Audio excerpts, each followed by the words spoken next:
नमस्कार, आप देख रहे हैं वार्ता न्यूज और मैं हूं आपके साथ अंकिता नेगी। शुरुआत करेंगे हेडलाइंस से।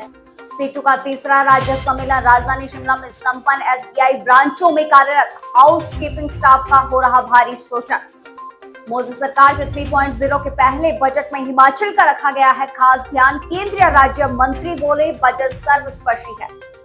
ऑनलाइन ऐप के माध्यम से पांवटा साहिब क्षेत्र के कई लोगों के साथ लाखों की ठगी। एसपी सिरमौर के कार्यालय पहुंचे लोग। राजगढ़ जल शक्ति विभाग में जोगिंदर सिंह ठाकुर ने संभाला अपना पदभार, मिला अधिशासी अभियंता का पद। राजधानी शिमला से राष्ट्रपति भवन तक मुफ्त सफर, 15 किलोमीटर की दूरी का किराया हुआ शून्य।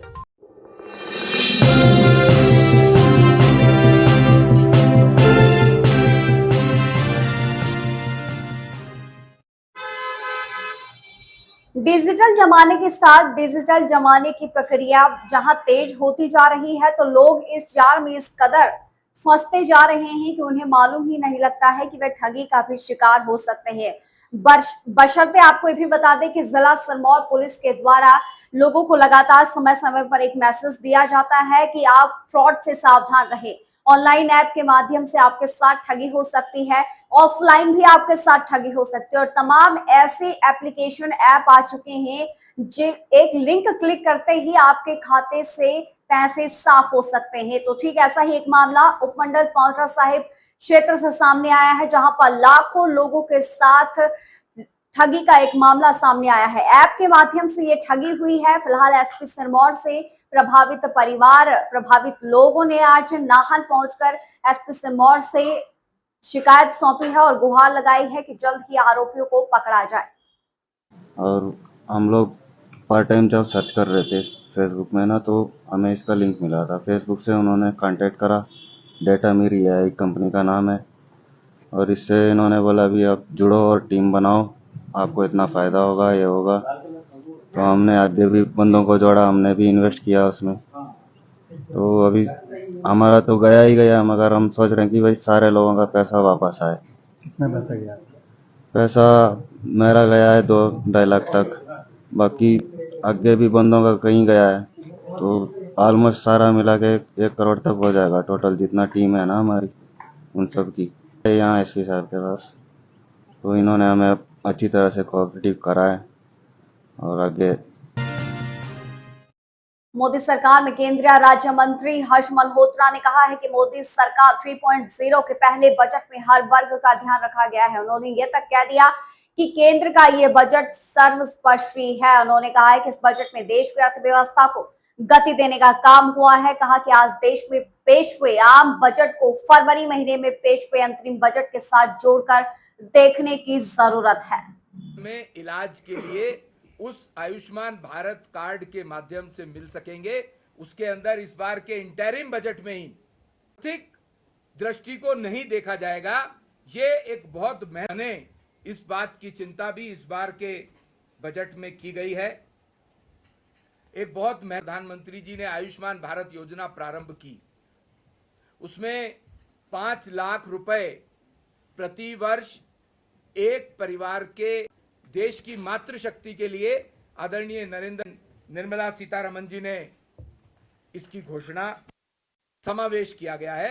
ये बहुत 70 वर्ष के किसी भी व्यक्ति को या मां को ये योजना का लाभ मिलेगा, माताओं बहनों को उसका लाभ मिलेगा। और उनको बाहर जाना पड़ता था। राजधानी शिमला ऐतिहासिक इमारत का एक शहर है और यहाँ ब्रिटिश शासनकाल के दौरान बची हर इमारत खुद में एक कहानी समेटे हुए है। साल 1850 में बनी यह एक ऐसी इमारत है जिसका निर्माण कोटी के राजा ने करवाया था। साल 2023 में अप्रैल के महीने में आम जनता के दीदार के लिए भी राष्ट्रपति निवास को खोल दिया गया। 25 जुलाई को देश की मौजूदा राष्ट्रपति द्रौपदी मुर्मू के 2 साल का कार्य पूरा कर चुकी थी। लेकिन इसी कड़ी में आपको भी बता दें कि राष्ट्रपति निवास की ओर से एक विशेष सुविधा दी जा रही है और यहाँ घूमने के इच्छुक पर्यटकों और लोगों को मुफ्त बस सुविधा उपलब्ध करवाई जा रही है। तो आपका स्वागत है राष्ट्रपति निवास मशोबरा में। तो जैसे आप लोग जानते हैं, राष्ट्रपति निवास मशोबरा भारत के आदरणीय राष्ट्रपति जी का ग्रीष्मकालीन आवास है। तो जैसे हम जानते हैं, अप्रैल 2023 से ये पहली बार विजिटर्स के लिए ओपन कर दिया गया था। तो अभी रिसेंटली 25 जुलाई 2024 को ऑनरेबल प्रेसिडेंट ऑफ इंडिया की प्रेसिडेंसी के 2 साल पूरे हुए। तो इसी उपलक्ष्य में राष्ट्रपति निवास मशोबरा में आने वाले सभी विजिटर्स के लिए हम लोगों ने फ्री बस सर्विस शुरू की है। तो जो आपको फ्री बस शटल सर्विस की देखने को मिलेगी, ये शिमला मॉल रोड के पास ही जो हिमाचल प्रदेश टूरिज्म की लिफ्ट है, तो वहां से ये बस सर्विस स्टार्ट होगी और आपको राष्ट्रपति निवास मशोबरा लेके आएगी। तो ये अभी एक ट्रायल बेस पे ये सर्विस चल रही है, जो कि फ्राइडे, सैटरडे एंड संडेज को विजिटर्स जिसे अवेल करें।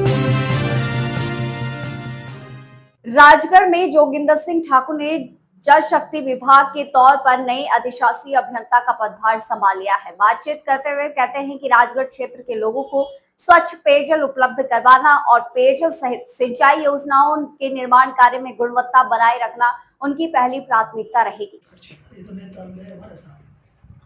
नहीं चलो जी। जैसा कि आप जानते हैं कि मैंने अभी मेरा पिछले कल ही नान सब डिवीज़न से प्रमोशन हुआ है और मुझे इस हिमाचल सरकार ने मंडल जल शक्ति राजगढ़ में मेरे आदेश किए हैं। मेरी यहाँ की जो मुख्य प्रायोरिटी रहेगी, स्थानीय लोगों को प्रॉपर पानी की सुविधा मिल सके और जो भी हमारे डेवलपमेंट के कार्य हो, किसी भी संबंधित हो, उस कार्य में क्वालिटी में इम्प्रूवमेंट कोशिश की जाएगी। और बाकी मैं यहाँ के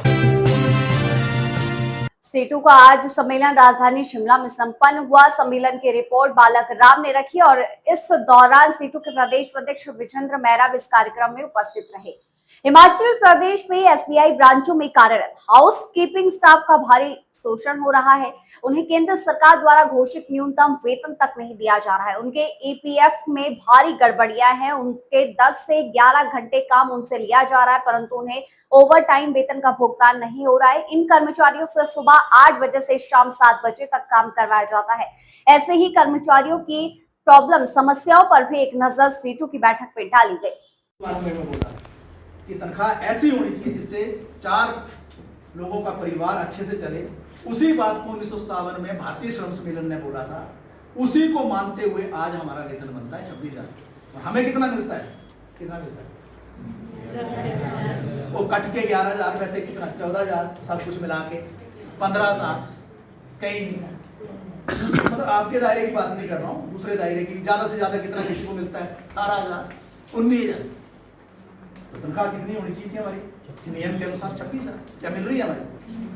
क्या आप इससे सेटिस्फाइड है? क्या आप संतुष्ट हैं इससे? कितनी मिलनी थी? नहीं हो सकते आप संतुष्ट। बड़ी खबरों में अभी तक इतना ही। इजाजत दीजिए। नमस्कार।